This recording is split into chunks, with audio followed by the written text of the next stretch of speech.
Hola, somos alumnos de la Universidad Peruana de Ciencias Aplicadas. El día de hoy hablaremos acerca del crecimiento económico y estado del bienestar entre 1950 hasta 1990.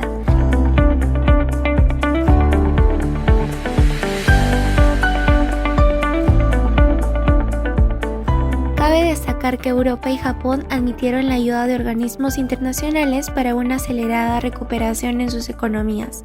Estados Unidos, por el impulso de la guerra, llevó la economía mundial a su periodo de mayor esplendor.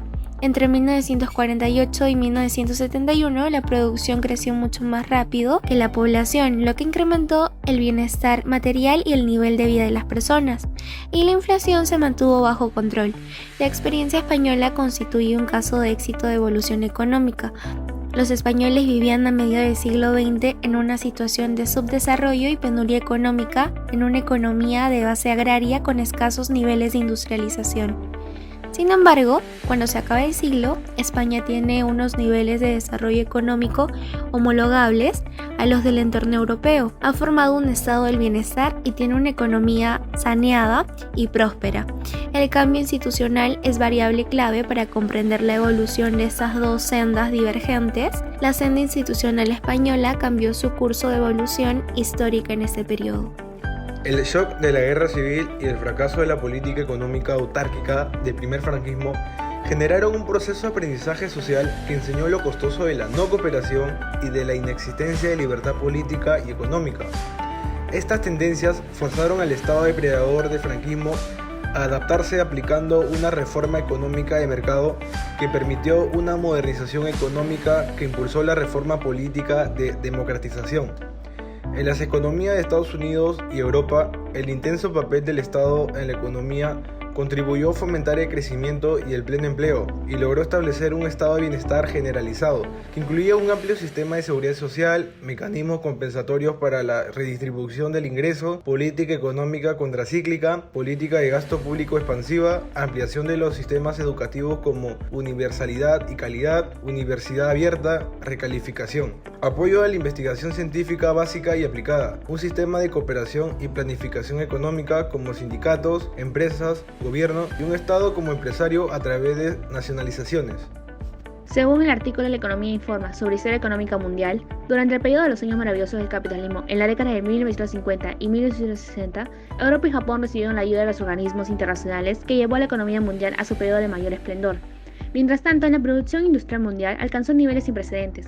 Durante esos años, la producción creció mucho más rápido que la población, lo que incrementó el bienestar material y el nivel de la vida de las personas, y la inflación se mantuvo bajo control.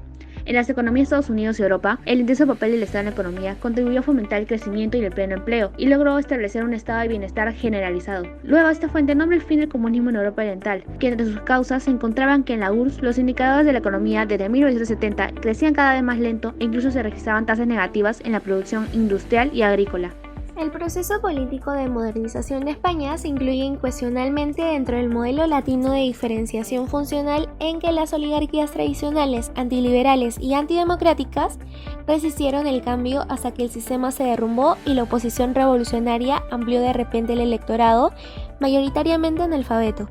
Este se vio periódicamente capturado por mensajes políticos mesiánicos cuya aplicación produjo caos, dando lugar a movimientos pendulares en el proceso de edificación del nuevo sistema social, siguiendo el modelo de desarrollo antagonista descrito por Hirschman en 1992. Durante el primer periodo se registró una modesta apertura que terminó a finales del siglo XIX, impidiendo al país beneficiarse de la primera etapa de internalización de la economía occidental registrado entre 1870 y 1929.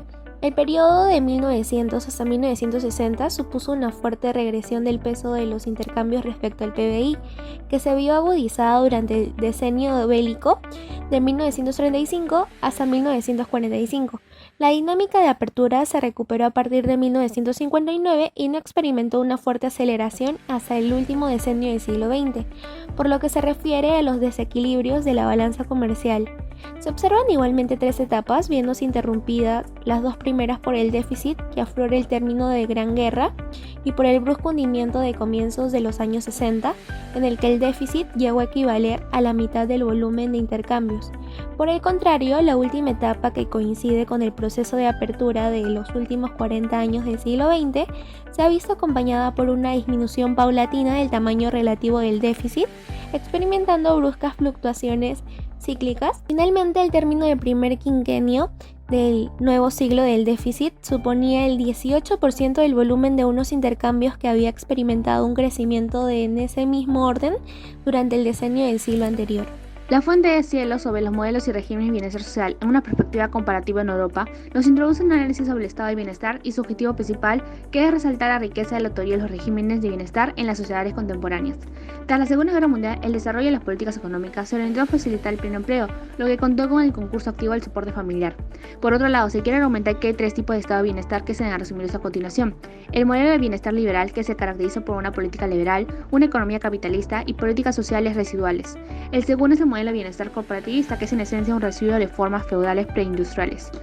Finalmente, el último tipo de bienestar social es el modelo de bienestar socialdemócrata, que su valor fundamental es el de la igualdad social, que reviste varias formas. En Europa de la posguerra se afirman las instituciones del modelo de bienestar, mientras que en España la dictadura, aparte de acabar con los derechos políticos, sindicales y de opinión, fue muy regresiva con los derechos sociales, enfrentándose desde el final de la guerra civil hasta la llegada de la democracia a situaciones dramáticas de necesidad de amplios sectores de la sociedad.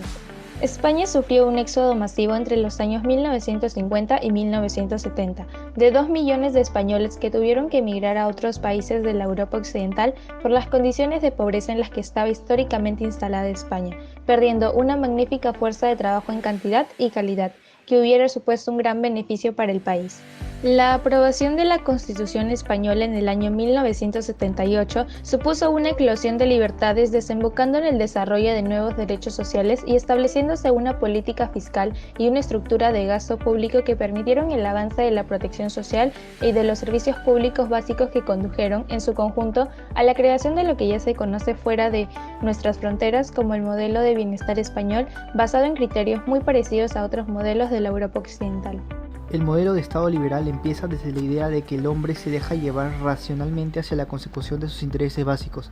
Según Hobbes, las personas deben desistir de sus derechos naturales, llevándolos a una autoridad poderosa que tenga la capacidad de obligar a mantener sus contratos y convenios.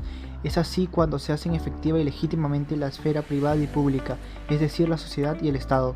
El modelo liberal comenzó a construir reformas embrionarias motivadas desde los grupos aislados por el liberalismo, los cuales se acabarían en la ruptura de este régimen y la constitución del estado de bienestar. Los estados de bienestar fueron resultado de la mezcla de diferentes factores, entre los cuales sobresale el reformismo socialdemócrata, el socialismo cristiano y las élites políticas y económicas conservadoras ilustradas. El estado de bienestar y la sociedad de los cuidados. La pandemia ha vuelto a evidenciar nuevos déficits sociales y el sobreesfuerzo que están realizando los hogares para atender a las personas dependientes y vulnerables. La pandemia ha dejado el cuidado a niños y ancianos enfermos en manos de mujeres. Desde hace 3 décadas, el Estado de Bienestar desarrolla políticas de conciliación y pone en marcha la Ley de Autonomía y Dependencia e impulsa la creación de escuelas infantiles y centros de atención de la infancia.